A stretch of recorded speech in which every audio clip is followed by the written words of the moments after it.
হংকংয়ের বিপক্ষে গুরুত্বপূর্ণ ম্যাচের আগে বাংলাদেশ জাতীয় ফুটবল দলের ক্যাম্পে দেখা যাবে এক রহস্যময় চেহারাকে। নিঃশব্দ উপস্থিতিতে তিনি ঢুকে পড়বেন জাতীয় দলের প্রস্তুতি ঘাঁটিতে। তিনি একজন বাংলাদেশি বংশোদ্ভূত আমেরিকান গোলকিপার, যিনি ইতোমধ্যে মার্কিন যুব ফুটবলে পরিচিত একজন প্রতিভা।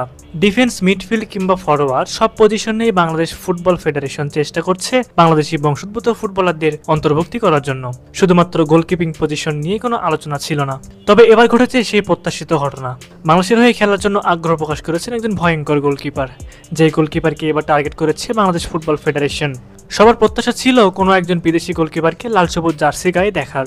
যদিও বাংলাদেশে রয়েছে দক্ষিণ এশিয়ার সেরা গোলকিপার আনিসুর রহমান জিকো কিংবা মিতুল মার্মা, তারা দুইজনই বর্তমানে দেশের সেরা গোলকিপার বলে মনে করেন দেশের সকল ফুটবল ভক্তরা। এবার ভক্তদের খুশি হওয়ার সময় এসেছে, আর সেই খুশির খবর নিজেই দিয়েছেন বাংলাদেশি বংশোদ্ভূত আমেরিকান গোলকিপার সাইফ কেরাওয়ালা। সাইফ কেরাওয়ালা 27 বছর বয়সী আমেরিকান বংশধর। বাংলাদেশের এই গোলকিপারের উচ্চতা 6 ফুট 3 ইঞ্চি। তিনি খেলছেন ইউনিভার্সিটি অব ওয়াশিংটন অ্যাথলেটিক্স নামক দলে।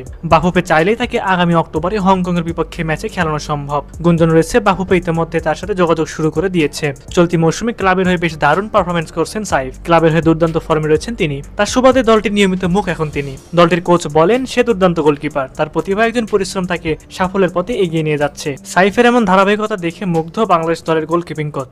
বাংলাদেশ দলে সাইফের মতো গোলকিপার অধিক প্রয়োজন। তাদের অনুপস্থিতি দলের শূন্যতা এতটাই বাড়ায় যে বিতর্কিত গোলকিপার মেহেদী হাসান শ্রাবণের মতো ফুটবলাররা দলে চান্স পায়। অথচ দেশের বাইরে একাধিক বিশ্বমানের ফুটবলার রয়েছে যারা কিনা শ্রাবণদের চেয়ে অধিক গুণে ভালো। অথচ বাংলাদেশে এসব ফুটবলারের কদরই যেন অনেক বেশি। সিন্ডিকেটের প্রভাব কতটা বাজেভাবে পড়তে পারে তা হয়তো আপনারা বাংলাদেশ ফুটবলের দিকে তাকালেই বুঝতে পারবেন। মূলত এইসব সিন্ডিকেটের রসানলে পরেই দল থেকে বাদ পড়তে হয় সাইফদের মতো ফুটবলারদের। সাইফ কেরাওয়ালা একজন অনেক বেশি পটেনশিয়াল গোলকিপার। ক্লাবে তার পারফরমেন্স চোখে পড়ার মতো। সুতরাং বাফুফের উচিত সাইফদের দিকে নজর দেওয়া, যেন ফিউচারে তাদেরকে ন্যাশনাল টিমে অন্তর্ভুক্ত করা যেতে পারে। দর্শক, আপনাদের কাছে কি মনে হয় বিদেশি গোলকিপারকে কি পাওয়া সম্ভব? অবশ্যই আপনারা এই বিষয়ে আপনাদের মূল্যবান মতামত আমাদের কমেন্টে জানাতে ভুলবেন না।